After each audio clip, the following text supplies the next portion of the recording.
I think mission, vision, and values, and spending some time, not weeks or years that I've heard some companies have done on doing this, it is hugely important because you do need to know who you are, where you're going, what you aspire to.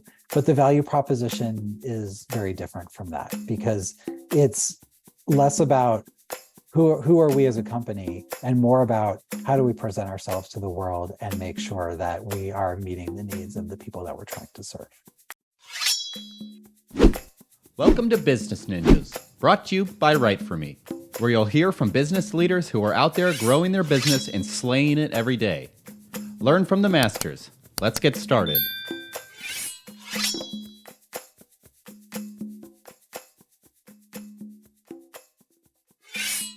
Hey everybody, welcome back for another episode of Business Ninjas. I'm here today with Joel Magalnick. He's the founder and Redesigner-in-Chief at North and West. Joel, welcome to the show.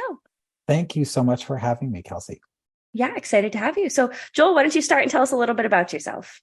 Okay, so again, like you said, my name is Joel Magalnick. I am the founder of a company called North and West. And if you heard that title, Redesigner-in-Chief, like I told you before we got on the call, Kelsey, I like to have a little bit of fun.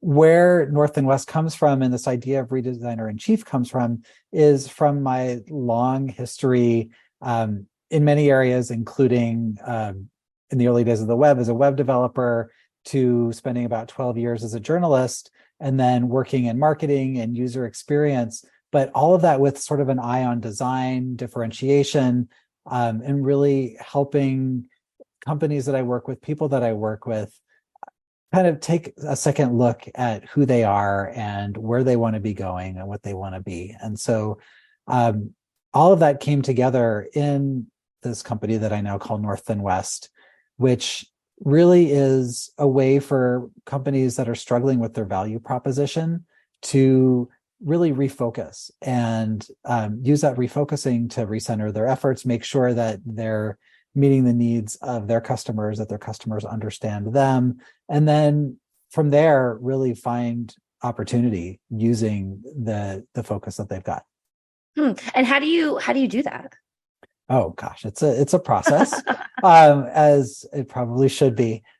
So I really, through working with a number of clients, not just in the value proposition space, but also through doing things like marketing, content strategy, and other strategic efforts of developing this methodology. One of the reasons that I came to this idea about value proposition is that a number of companies that I was working with didn't really have a great understanding of what it is that they do. And so from there, I came up with the idea for this consulting practice. And so I work with my clients through this methodology. A lot of it is really sort of level setting, so they can visualize where they are at this moment in time. And from there, working with them really one-on-one with the leadership, but also working with people inside their company and, if possible, some of their customers as well, to really get a holistic understanding of what they're about. And I'm curious because someone once said to me, actually in another podcast interview, that you can't cross the line if you don't know where the line is. So do you think that's one of the important parts of having a value proposition, is to know what you're working towards? Oh, absolutely. 100%. That, like, I don't think you can do it without having that base knowledge. As far as just setting goals for yourself, if you don't know what just the basic have that basic understanding of what you're trying to do, then it's really hard to do that goal setting and to reach that finish line. I imagine too, as companies evolve and change and grow and scale, a lot of the work that they do often changes as well. So do you find that you tend to work with companies that are just getting started, or companies that are like at that point where they've grown and they've scaled and they said, whoa, let's take a step back, let's revisit that? I actually consciously try to work with companies that have been around for a while, maybe 10, 15 years minimum. And the reason for this is twofold. One, I have I come from sort of that startup and technology background. I've been a part of a number of startups. I know how little money a lot of these startups have, but also I understand that when younger entrepreneurs are really starting to get something launched, given the education that they have, given that the environments that they're in, it's almost feels like it's embedded in the DNA of startup culture to think about value proposition. When we're talking about these more legacy companies, a lot of them got started because somebody had an idea and they decided to pursue it. And there was less technological overhead. There was less of a need to compete on a global scale as opposed to a local scale. Actually, a conversation I was having with somebody yesterday, we were talking about how during COVID, that differentiating yourself based on geography due to COVID really no longer exists because anybody can do business anywhere. And so, 10, 15 years ago, that really wasn't so much of an issue.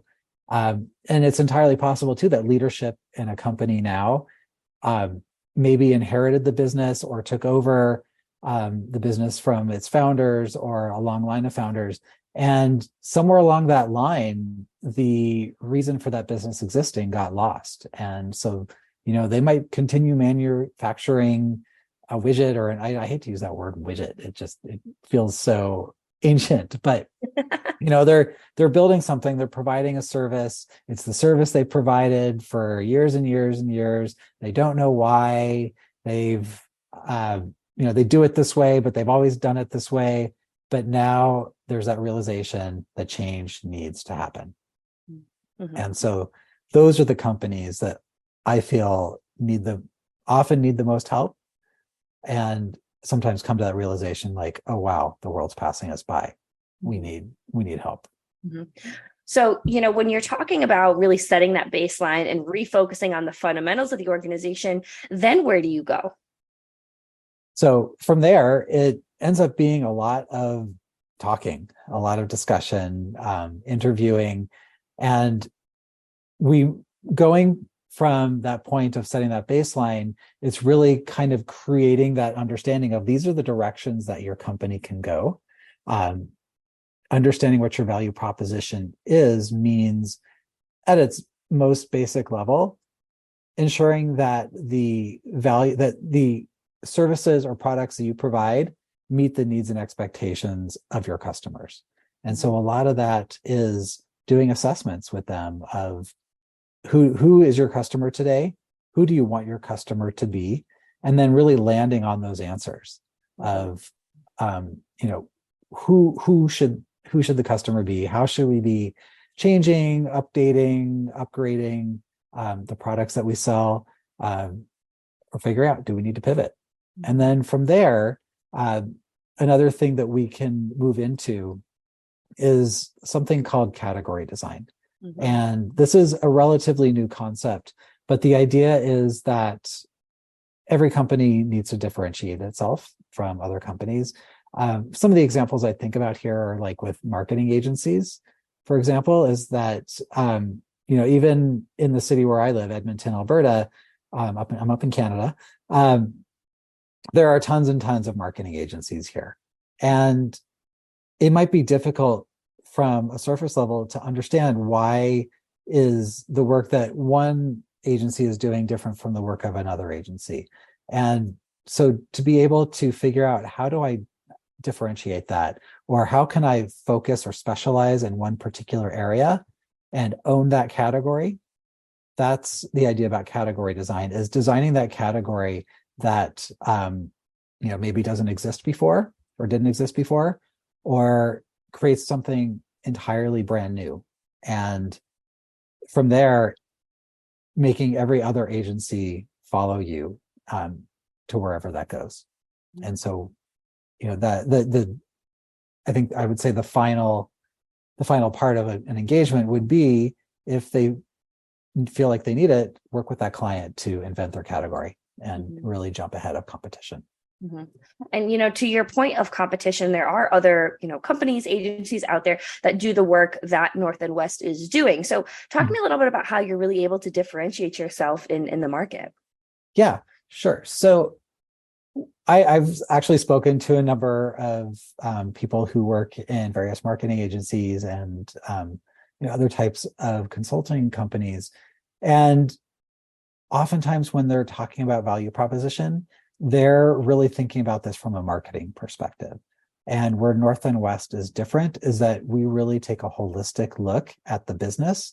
So yes, we do look at market position, your who you're targeting, those particular segments, but we're also really looking at the entire business. So what are you doing as a company to make sure that your employees are on board with the direction that you're taking? And also, do your employees understand what it is that you do? And so helping with education, in essence. The the next part of this is really looking at the customer and helping them understand any sort of mismatch between the customer expectations and desires and the products and services offered. So I would say those two areas really do create that differentiation. That's fantastic. That's fantastic. And obviously, another differentiation point is you. Obviously, great to have. So I'm curious to pick your brain a little bit and hear. Are there any whether it's common misconceptions or misinformation that's kind of floating out there in regards to not necessarily what North and West does, but in the industry in general, and really the importance of value prop? Is there anything that you would want to kind of refute when we have the opportunity right now? Just as far as what is value proposition, or Just in general. Mhm. Yeah, just in general.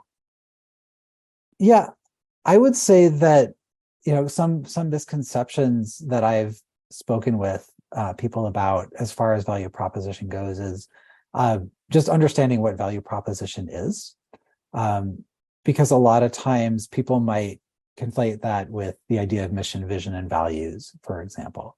I think mission, vision, and values, and spending some time, not weeks or years that I've heard some companies have done on doing this, it is hugely important because you do need to know who you are, where you're going, what you aspire to. But the value proposition is very different from that because it's less about who are we as a company and more about how do we present ourselves to the world and make sure that we are meeting the needs of the people that we're trying to serve. I think that's a really interesting point, and I think that's a really great catch that my team is gonna love to hear. So, Joel, I think this has been a really great conversation. As we start to wrap up, is there anything that you want to leave our listeners with, either about North and West, about the industry in general, about value prop? Yeah, so I would say that in particular, small and medium-sized businesses may often struggle with their value proposition the most because they are so busy trying to get their work done that it's really challenging for them to take a step back and look at the forest as opposed to just the trees, to overuse a cliche. So I think it's really important for leadership in these smaller companies to actually take that step back and really ask that question of what is it that we can do to make sure that we are meeting our customers' needs, but at the same time become a much more efficient company so we're not spinning our wheels. So I actually have the time to take step backs on occasion. I actually spoke with an entrepreneur very recently who works with his team on value proposition on a regular basis. And some of the things that they discuss is not just what is it that we do, but what are the problems that we solve? And so when we're talking about value proposition, going back to not just the things that we sell, the products that we build, but why do we do this? For this particular company, they manufacture building products, but their value proposition is productivity, and that they save contractors and subcontractors so much time and effort. So having the ability to have somebody come in and help them take that step back means that they don't have to do it alone. Mm-hmm, mm-hmm. And I think that's so important, is having, a resource and a partner like North and West to be able to assist in that journey. Absolutely. So, Joel, how can we find you? You can get a hold of me in two ways. First, you can go to my website, norththenwest.com. Two THs there in a row, so don't get confused by that. You can email me, Joel, Joel, at norththenwest.com, or you can find me on LinkedIn, Joel Magalnick, and you'll find the spelling of my name in the show notes. Well, Joel, this has been a fantastic conversation, super enlightening. I appreciate you taking the time to talk to us, about value proposition, the importance, the difference between mission, vision, and values and value prop. I think that's a really important differentiation. And I really just appreciate you being on Business Ninjas today. Thank you so much. Thanks for having me. Yeah, great to have you.